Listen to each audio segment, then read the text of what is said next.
Olá, seja muito bem-vindo ao Cantinho Teológico. Vamos falar sobre a conversão de Saulo. Aqui não questiona, em hipótese alguma, a conversão de Saulo em si. Tanto é que ele se tornou o maior vulto na história do cristianismo depois da pessoa de Jesus. Acontece que a tradição cristã tem dito que a conversão dele se deu na estrada de Damasco. E assim, nas versões bíblicas, tem inclusive notas de rodapé, quando não subtítulos, que não fazem parte necessariamente do texto bíblico, que fala que Saulo se converteu na estrada de Damasco. Mas será que realmente procede tal informação? Vejamos o que a Bíblia diz. Em relação à conversão de Saulo, nós temos pelo menos três textos. O clássico, que é Atos 9. Temos ainda dois relatos da parte do próprio apóstolo Paulo, em dois momentos distintos, quando ele fala sobre todo aquele acontecimento, desde a estrada de Damasco até os momentos posteriores. E é digno de nota que os outros dois textos vão fornecer indícios e elementos suficientes, inclusive, para desmontar aquela ideia de que ele se converteu justamente na estrada de Damasco. Mas existem pelo menos alguns argumentos, nós vamos oferecer três deles. Agora, acontece que tem um grupo de pessoas, pessoas sérias, tementes a Deus, sinceras, que alegam que Saulo se converteu na estrada de Damasco, mas apenas 3 dias após ele recebeu o Espírito Santo. Logo, vai ter implicação. A gente vai precisar responder as perguntas e os argumentos que vão ser colocados, que são pelo menos três, para ver o que realmente aconteceu e se a pessoa realmente recebe o Espírito Santo bem depois de sua conversão. Teria Saulo recebido o Espírito Santo somente 3 dias depois de sua conversão na estrada fora da cidade de Damasco?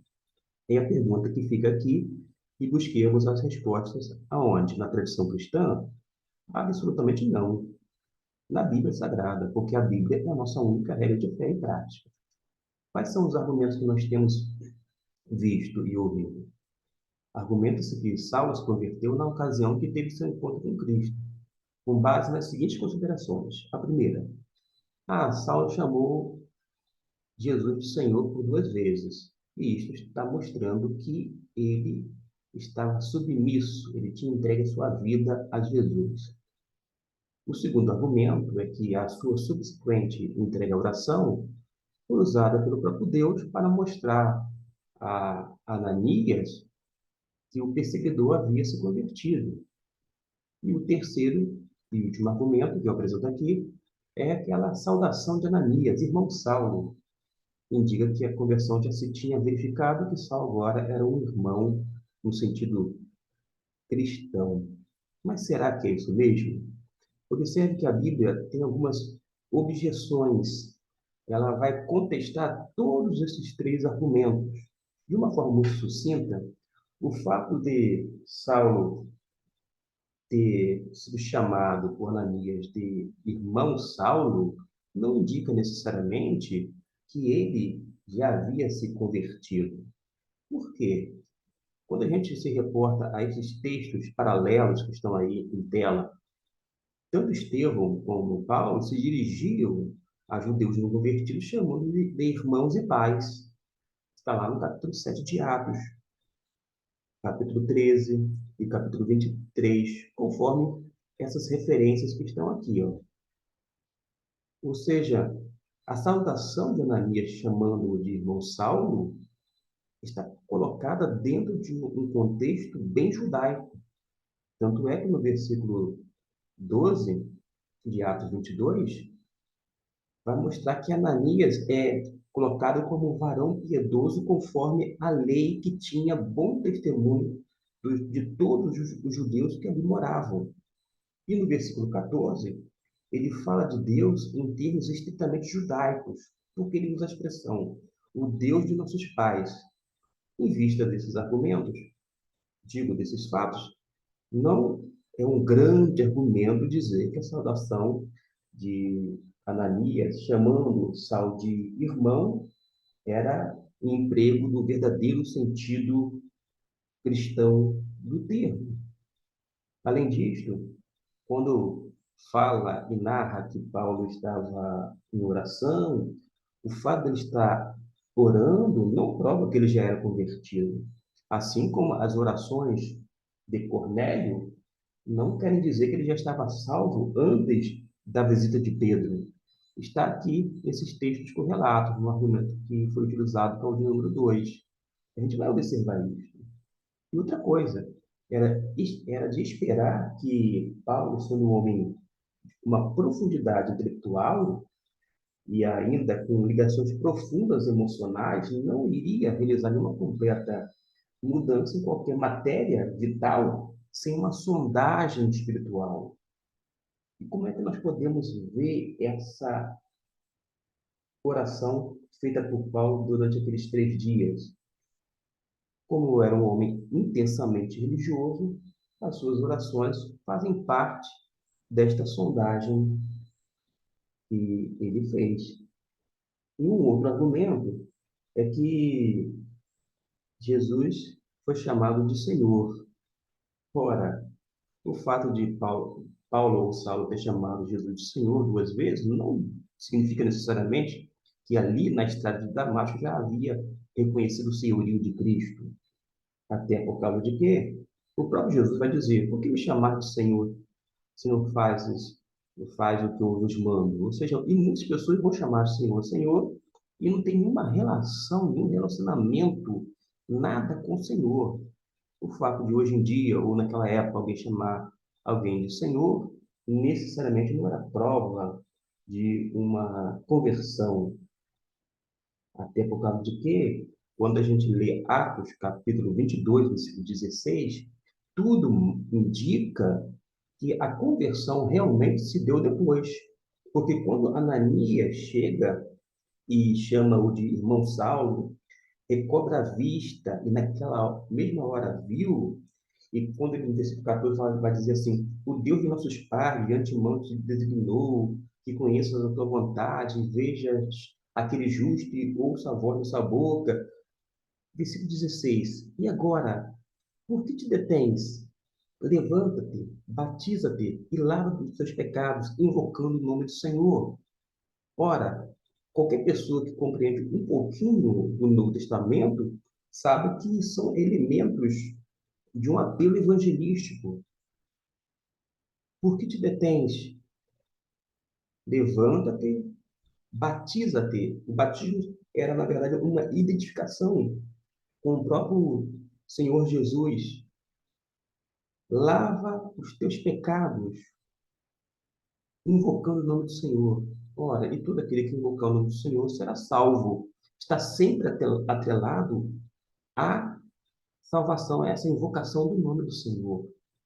Não faz sentido quando a gente analisa esse versículo, que foi relatado pelo próprio apóstolo Paulo, posteriormente, no seu discurso de defesa, e não faz sentido quando analisa com a tradição cristã que diz que ele se converteu lá. Mas quem diz que ele se converteu lá atrás?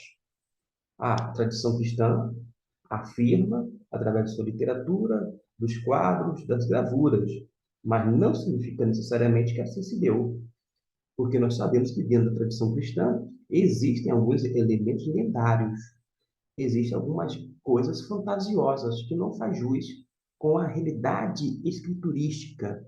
E cá entre nós, para um cristão, a Bíblia é normativa, é ela que é a única regra de fé e prática. A tradição cristã tem lá o seu lugar, até a sua importância, mas em matéria de religião não é normativa coisa alguma. Então você observa que tudo isso mostra que a conversão não se deu lá na estrada de Damasco.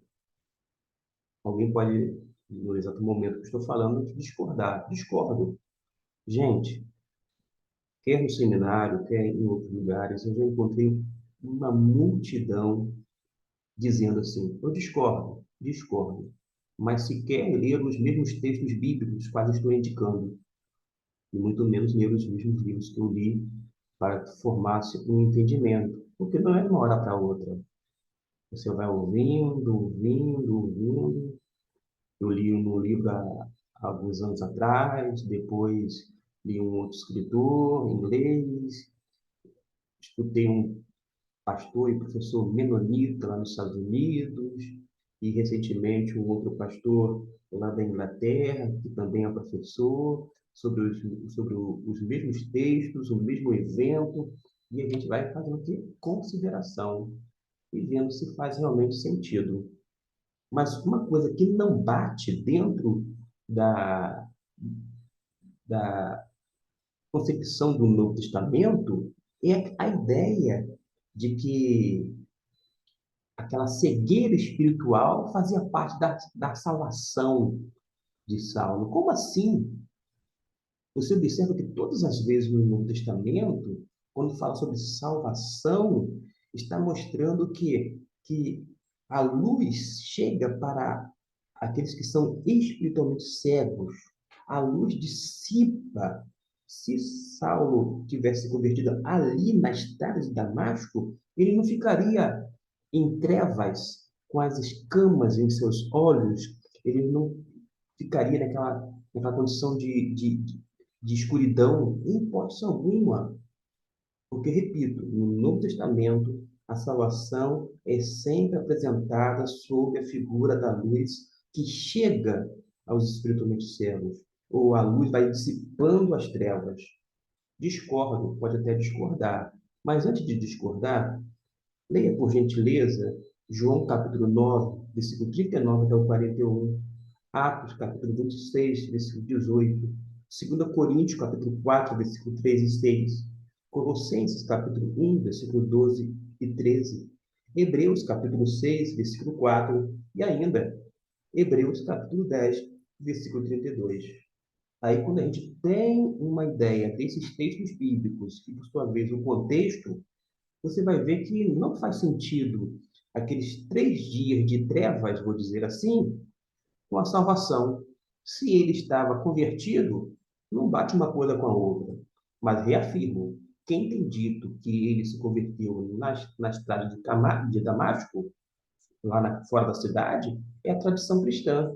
E as pessoas vão repetindo, repetindo, repetindo as mesmas coisas, sem considerar não apenas estes textos bíblicos que estão aqui, que fazem uma contestação àqueles argumentos, mas também estes textos que eu acabei de mencionar. Então, nessa condição, podemos admitir que aqueles 3 dias de trevas de Saulo podem ser consideradas um símbolo de sua condição espiritual. E após a imposição de mãos de Ananias, pôs fim à cegueira física. E certamente a recepção do Espírito o libertou das trevas espirituais que envolviam a sua obra. Fiquemos com estes textos, fiquemos com estas informações. Naturalmente, eu não sou o dono da verdade, até porque não poderia ser. Alguém já chegou antes de mim e trancafiou a verdade, aprisionou a verdade e se diz dono da verdade. Eu não sou dono da verdade. Eu posso estar errado, mas se eu estiver certo, se eu estiver certo, você observa que a tradição ela falhou em algum momento, porque nem sempre ela retrata aquilo que realmente a Bíblia diz. Agora, cá entre nós, eu fico mais preocupado em entender o que a Bíblia diz do que necessariamente ver o que os outros pensam ou acham acerca dos eventos escriturísticos. E desta maneira, eu aqui encerro com essas informações, ciente de que tem muito mais coisas envolta nisto. Se você entender que Saulo se converteu fora da estrada, você vai observar que dá uma argumentação para alguns alegarem que ele recebeu o Espírito Santo só 3 dias depois, o que não é procedente. Eu sei disso. Você, ao ler todos os textos mencionados e que foram projetados em tela, saberá disso. Mas ainda assim, a gente precisa obter uma resposta satisfatória a partir da palavra de Deus. É apenas uma, entre aspas, provocação para que você leia a Bíblia de maneira cuidadosa, atenciosa e se volte para ouvir mais o que o texto diz a respeito do evento e deixe um pouquinho de escutar as vozes humanas. E não é à toa que, embora eu tenha falado esse tempo todo, eu tenho sempre o quê? Me reportado à palavra de Deus para que você, meu irmão, minha irmã, meu amigo, minha amiga, seja que nem os crentes na Bereia, sejam pessoas nobres, porque examinar, examinavam as Escrituras. E não é diferente nos dias atuais. Examine as Escrituras, chegue a uma conclusão bíblica do evento, salientando que Saulo realmente se converteu, mas provavelmente não foi na estrada de Damasco. E se você perguntar onde é que foi, olha, a Bíblia dá até o nome da rua e mostra onde foi a casa. A casa da pessoa também é mencionada na Bíblia. Mas você vai ter que fazer o quê? Ler todos esses textos atentamente e extrair as respostas da Bíblia.